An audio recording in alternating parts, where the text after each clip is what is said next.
Buenos días, buenas tardes, bienvenidos a la comunicación, la imagen del ser humano desde la experiencia del Neandertal. Mi nombre es Cristina de Juana y Ortín y soy profesora de la Universidad Internacional de La Rioja. Desde los primeros hallazgos de restos de neandertales, la imagen que tenemos de ellos ha ido evolucionando, principalmente gracias a nuevos avances, a nuevos estudios en genética y cronología. En este trabajo hemos tratado de abordar los principales hitos que nos traen hasta el presente, momento en el que la naturaleza humana del neandertal ya no parece cuestionarse tanto. Para ello, lo que vamos a hacer es seguir el siguiente esquema, repasando los principales hallazgos, desde los primeros hasta el descubrimiento de Sanidad, y abordar nuevas consideraciones sobre su desaparición, ya que estas cuestiones son las que han revelado esa naturaleza humana ya casi incuestionable de los neandertales.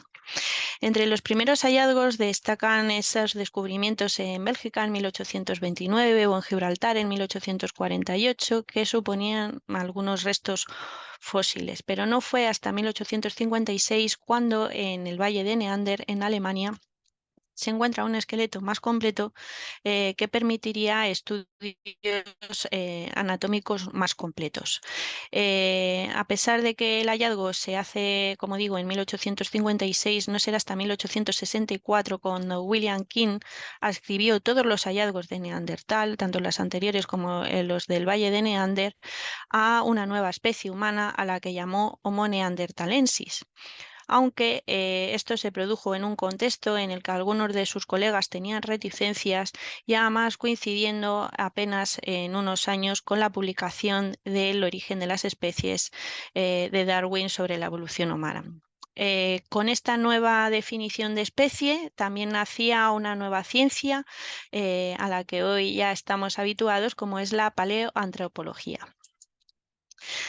Entre las consideraciones que le conferían ese carácter de inferioridad y poco humano, se encontraban los rasgos físicos del propio neandertal. Al estudiar su esqueleto, pues vemos que simplemente en la región de la cabeza su expresión ya difería de la nuestra. Se caracterizan por tener una frente huidiza, por tener un toro supraorbitario muy marcado y continuo, por no presentar barbilla o mentón y por tener el moño occipital muy marcado. También son más corpulentos, con una caja torácica mucho más potente y por lo tanto un componente muscular de mayor envergadura que el nuestro propio.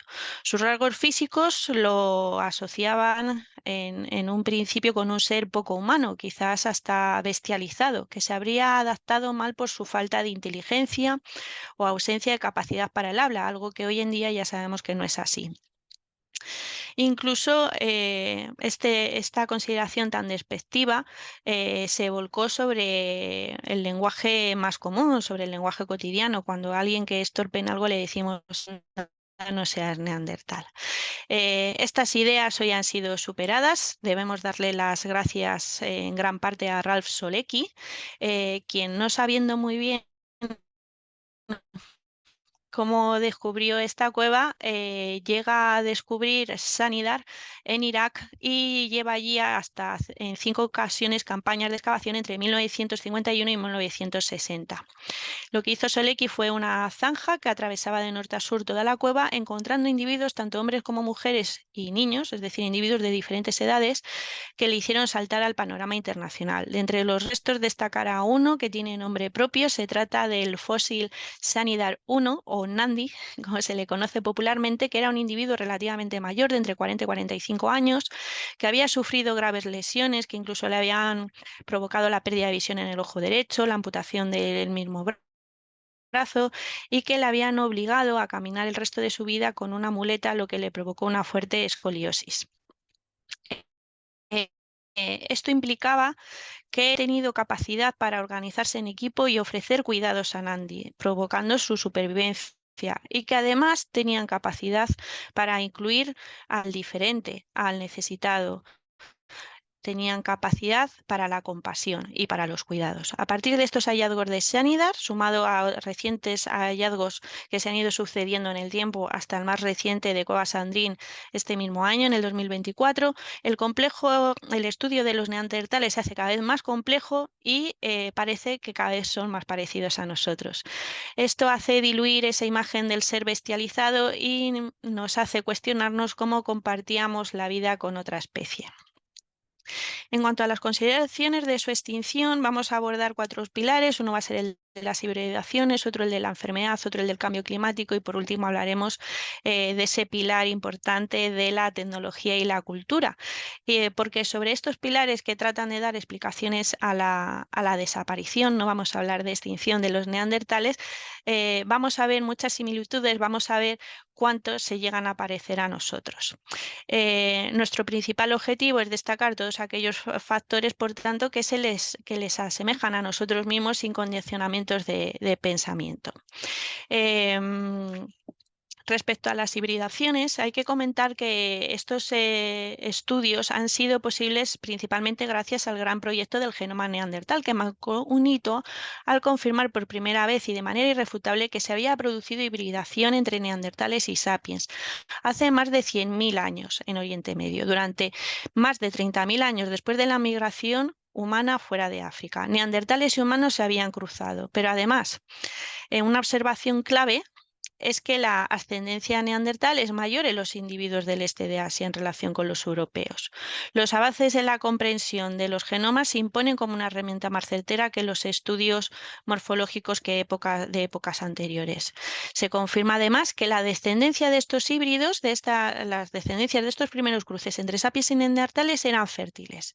Y ya defendían en el 2016 Ackerman, Mackay y Arnold que la hibridación entre linajes divergentes es la regla y no una excepción dentro de la evolución humana. Esto sugiere que el intercambio genético fue esencial para sobrevivir para ambas especies.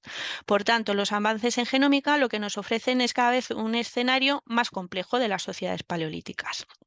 Otro de los pilares son los estudios genéticos que tienen que ver con la transmisión de enfermedades y patógenos. Vamos a nombrar un caso, por ponerlo por ejemplo, y es el que tiene que ver con los retrovirus. Es decir, los retrovirus llegan a ser hasta un 8% del genoma humano y estudiando estos grupos de virus insertos en nuestro genoma se han detectado la activación de determinadas enfermedades, ¿no?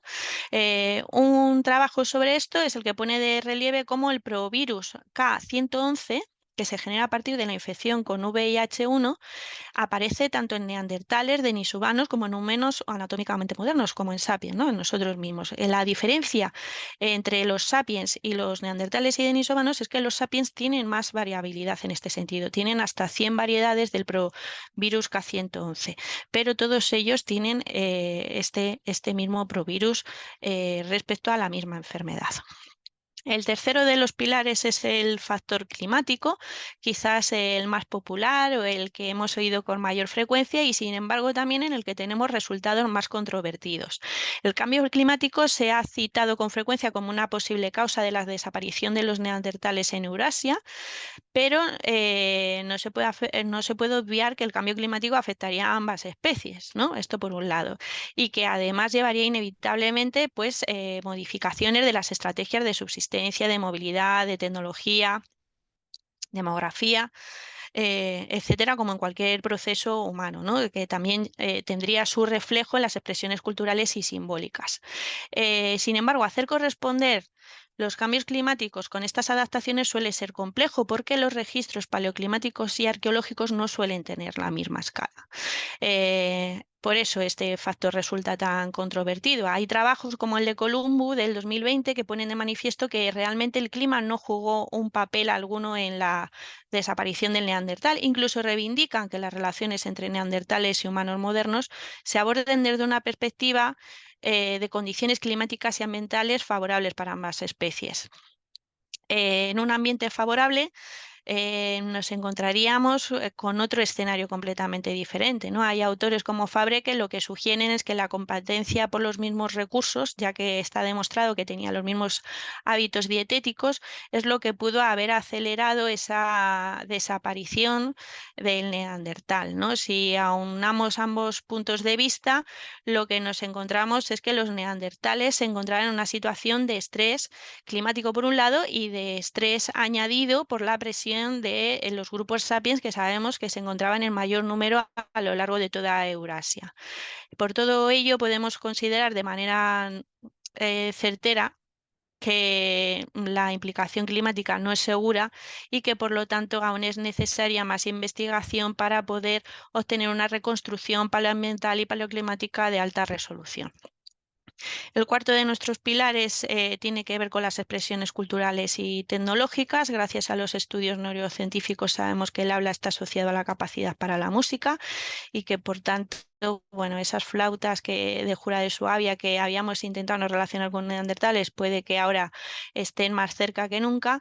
En cuanto a la tecnología, tenemos ejemplos como el de la zona de Chaltepelron en Francia, donde se ha demostrado que la tecnología neandertal es la que es imitada por los sapiens. Y en cuanto a los enterramientos, tanto los de Sanidar como en Sanidar, el hombre de las flores, o en la Ferrasí, donde hay bastantes individuos de diferentes edades y sexos, junto con restos de adornos personales, el uso del ocre, redes de intercambio no solo de objetos, sino también de personas, puesto que las mujeres en edad fértil neandertales migraban de unos grupos a otros y eso se ha demostrado recientemente. Bueno, pues lo que les hace a los neandertales es más humanos y les aleja de esa bestialidad rotundamente, ¿no? Nos encontramos entonces ante una nueva realidad. Les dejo aquí la imagen de Nandi o Sanidar 1 y del profesor Slimak, que bueno, pues este año habría un nuevo debate al haber publicado este 2004 que gracias a un estudio genético sobre los restos de neandertales en Cueva Mandrín en Francia, no solo tenemos un linaje de neandertales, sino que al menos tendríamos dos linajes de neandertales en Eurasia conviviendo con los sapiens. Con todo lo que hemos visto, podemos confirmar que la resiliencia, la compasión, los cuidados, el aprecio por el valor simbólico de la muerte se van a convertir en algunos de los rasgos propiamente humanos que también están presentes en los neandertales. La finalidad de este trabajo es obtener, por tanto, un escenario lo más completo posible sobre la naturaleza humana del neandertal. Este hecho, además de ser revelador respecto al conocimiento del neandertal, hace tambalear también algunas apreciaciones clásicas sobre lo que significa ser humano y sobre a quién atribuimos dicha humanidad. Espero que les haya gustado esta comunicación y que les haya provocado interés y quedo a su disposición para cualquier duda o pregunta. Que tengan un buen día y nos vemos en otras futuras ocasiones. Un saludo.